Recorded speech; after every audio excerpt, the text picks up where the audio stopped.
আল্লাহর কসম, জীবন দিব কিন্তু 24 হারিয়ে যেতে দেব না। আবেগ আসে, কান্না আসে, চোখ দিয়ে পানি পড়ে না, রক্ত পড়ে, কারণ এই ইতিহাসটা রক্তাক্ত ইতিহাস। শহীদের রক্তে লেখা 24। হে রব্বুল আলামিন, তুমি এই শহীদদেরকে কবুল করো আর দেশটাকেও কবুল করো। ইয়া আল্লাহ, এটাকে সম্মানের, শান্তির, অগ্রগতির একটা দেশ বানিয়ে দাও, ন্যায় বিচারের একটা দেশ বানিয়ে দাও, আমাদের যুবকদের স্বপ্নের প্রত্যাশার দেশ বানিয়ে দাও, যেন আমরা মরার সময় শান্তি নিয়ে মরতে পারি, যে আমাদের জেনারেশনের হাতে, পরবর্তী জেনারেশনের হাতে একটা বাসযোগ্য সম্মানের দেশ আমরা তুলে দিতে পারলাম। আমাদের জন্য দোয়া করবেন। আমরা ইনশাআল্লাহ জীবন থাকতে কোনো অন্যায়ের কাছে মাথা নত করব না। কি বাকি আছে? এই জাতি তো জীবন দিতে দিতেই এই জায়গায় এসেছে। আমাদের কি জবাব শহীদ পরিবারের সদস্যবৃন্দের কাছে?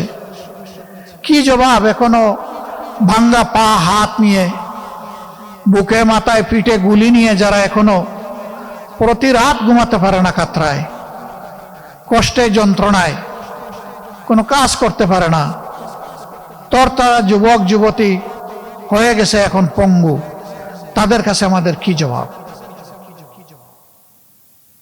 এখন যে পার্লামেন্ট এবং সরকার গঠিত হয়েছে, সবাই স্বীকার করে যে এটি 24-এর ফসল, কিন্তু কেউ কেউ বলতে চান 24 তেমন কিছু না, এর আগের অংশটা গুরুত্বপূর্ণ।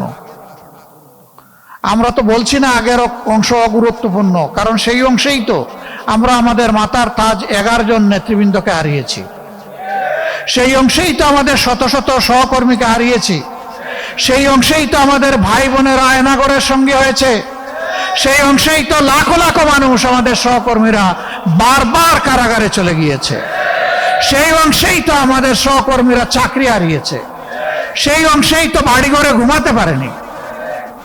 আমরা তো ওই অংশ অস্বীকার করছি না, কিন্তু এইটা অস্বীকার করার কোন উপায় নেই। আমাদের এত এত ত্যাগ, আমাদের আন্দোলন এবং প্রতিরোধ তখন কিছুই কার্যকর হয় নাই।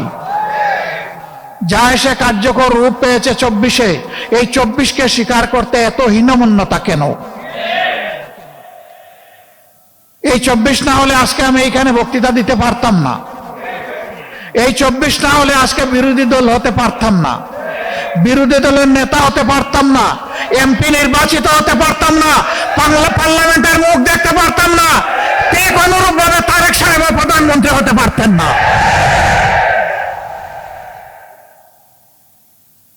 আর যে সমস্ত মন্ত্রীরা আজে বাজে কথা বলে, কেউ তো সংসদের ভিতরেই বলে ফেলে, আর কেউ টক শোতে গিয়ে বলে, দায়িত্ব জ্ঞানহীন কথা বলে, দেশ বিরোধী কথা বলে, আমরা যখন সংসদে এই বিষয়গুলো তুলে আনি তখন বলা হয় এগুলা সংসদের বাইরের ব্যাপার। আবার আমাদেরকে যখন আঘাত করা হয় তখন শুধু সংসদের বাইরের ব্যাপার না, আধা শতাব্দী আগের বিষয়গুলো নিয়ে আসা হয়। চিংড়ি মাছের জীবন, লাফ দিলে পিছনের দিকে যায়, সামনে রাস্তা খুঁজে পায় না, এই জাতি আগাবে কিভাবে? আমরা সবসময় বলে আসি যে আসেন সামনাটা দেখি, এগিয়ে যাই, যে অঙ্গীকার নিয়ে 24 হয়েছে সেই অঙ্গীকার বাস্তবায়ন করি, বড় কিছু নয়। এই যুবকেরা চেয়েছিল একটা বৈষম্যহীন সমাজ, চেয়েছিল সকলের অধিকার নিশ্চিত হোক, তারা চেয়েছিল বাংলাদেশ থেকে দুর্নীতি দূর হোক, তারা চেয়েছিল চাঁদাবাজদের কবলে পড়ে জাতির যে জেরবার অবস্থা, এখান থেকে জাতি মুক্তি পাক, তারা চেয়েছিল আদালতে গেলে মানুষ যেন ন্যায় বিচারটা পায়। এই তো এতটুকু। তারা তো কারো কাছে ভিক্ষা চায়নি, তারা বলেছে আমাদের যোগ্যতা অনুযায়ী আমাদের হাতে কাজ তুলে দিতে হবে। আজকে অনেক বড় বড় কথা আমরা শুনছি বিভিন্ন দিক থেকে, কিন্তু কাজের বেলা আমরা এটা খুঁজে পাই না। আপনারা নিশ্চয়ই সংসদ দেখেন, আমি বিশ্বাস করি এই কারণে দেখেন যে এই সংসদকে আপনার মজলুমের সংসদ মনে করেন। সেই মজলুম এমপিরা ওখানে গিয়ে জনগণের জন্য কি বলে, এইটা আপনারা আগ্রহ করে শুনতে চান, দেখতে চান। আপনারা মূল্যায়ন করবেন আপনাদের বিবেকের পর্দায়, এ গভীর বিশ্বাস আমাদের আছে। জুলাইয়ের সবচেয়ে বড় দাবি ছিল ফ্যাসিবাদ যাতে বাংলাদেশে আর ফিরে না আসে, এই জন্য সংস্কার সাধন করা, একটা নতুন বাংলাদেশ গড়ে তোলা, অতীতের পচা রাজনীতিকে বিদায় জানানো, নতুন রাজনীতিকে আলিঙ্গন করা, মানুষকে আশাবাদী করে তোলা। এই জন্যই হয়েছিল গণভোট। সেই গণভোটের ব্যাপারে বলা হয় এটা তো সংবিধানে নাই। বলা হয় এই 4 প্রশ্ন এত জটিল, আমি বুঝতে লাগে 4 ঘন্টা, জনগণ কিভাবে ভোট দিল? কেন? এই 4 প্রশ্ন তো 17 দিন আগে থেকে প্রচার করা হয়েছে, সকল মিডিয়া খুলাসা করা হয়েছে, গোপন রাখা হয়নি। আপনারা বুঝাতে চান যে জ্ঞান বুদ্ধি শুধু আপনাদের আছে, এই দেশের 18 কোটি মানুষের নাই? তা তো মানুষকে আপনারা অপমান করছেন। আমি মূর্খ হতে পারি, কিন্তু আমার জাতি তো মূর্খ, আমি কথা বলতে পারি না। বুকের ভিতর অনেক ঝড়, বুক পেতেছি গুলিকর, এই শিরোনামটি তৈরি করেছিলেন প্রবক্তা যিনি, সেই আবু সাইদ স্মরণে আজকের এই আলোচনা সভা। আমাদের জন্য একটি প্যাথেটিক বিষয় নিয়ে আলোচনা করা নিঃসন্দেহে খুব কষ্টের।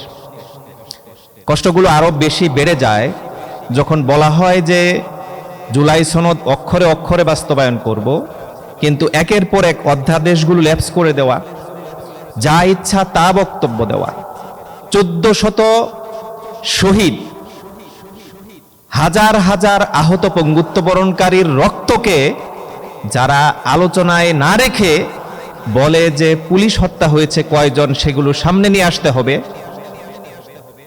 তাদের এই বক্তব্যগুলো আমাদের হৃদয়কে ক্ষতবিক্ষত করেছে। এজন্য আমি বলি, কবি নজরুলের সেই ভাষা, দিনে দিনে বহু বাড়িয়াছে দেনা, শুধিতে হইবে ঋণ। আমরা যদি ঋণ শোধ করতে চাই, তাহলে আমাদের শহীদদের রক্তের বদলা নেওয়ার জন্য শক্ত অবস্থান নেওয়া ছাড়া আমাদের কাছে আর বিকল্প কোনো পন্থা নাই। একটা সার্টেন টাইম আছে গণভোট বাস্তবায়নের জন্য, একটি সার্টেন টাইম নির্ধারিত আছে, সেই টাইম কিন্তু শেষ হওয়ার পথে। সুতরাং যারা মনে করছেন আপনারা এখন 7-5 বুঝিয়ে বলবেন যে আগামী দিনে অধিকতর সংশোধন করা হবে, এই করা হবে, সেই করা হবে, তাদেরকে দৃঢ়তার সাথে বলতে চাই, আপনাদের কথা মানুষ প্রতারণা হিসেবেই ধরে নিয়েছে। সুতরাং প্রতারকদের ব্যাপারে আমরা কি সিদ্ধান্ত নিয়েছিলাম, তাদের ভাগ্য কি হয়েছিল, সেই বিষয়গুলো নতুন করে আরেকবার ঝালাই করে নেওয়ার জন্য আপনাদেরকে অনুরোধ করছি। আমরা জুলাই গণ অভ্যুত্থানের পূর্বাপর সকল আন্দোলন সংগ্রামে দুনিয়ার সকল চিন্তা চেতনার চেয়ে এই দেশের মানুষের জন্য আমাদের ইনসাফের প্রতীক নিশ্চিত করতে হবে, এই চিন্তাধারা ব্যাপকভাবে কাজ করেছিল বলেই আমরা বুক পেতে দিতে পেরেছিলাম। গুম হয়েছি আমরা, আহত হয়েছি, পঙ্গুত্ববরণ করেছি, কিন্তু এই পথ থেকে আমাদেরকে কেউ বাঁচাতে পিছপা করতে পারেনি। সুতরাং আপনারা আমাদেরকে নানান ছলে, নানান কৌশলে, নানান বক্তব্য দিয়ে আমাদেরকে যদি মনে করেন যে কায়দা পেয়েছেন, বুঝ দেবেন, সেরকম শিশুটি আমরা নই। আমরা এখন যুবকে পরিণত হয়েছি। এই যুবকদেরকে রুখার শক্তি বাংলাদেশে আপাতত নেই। সুতরাং এখনই সাবধান হয়ে যাবেন, সেই আশাবাদ ব্যক্ত করেই শহীদের সাথীদেরকে ঐক্যবদ্ধ হওয়ার উদাত্ত আহ্বান রেখে আমার বক্তব্য শেষ করছি। আল্লাহ হাফেজ। আসসালামু আলাইকুম ওয়া রাহমাতুল্লাহ।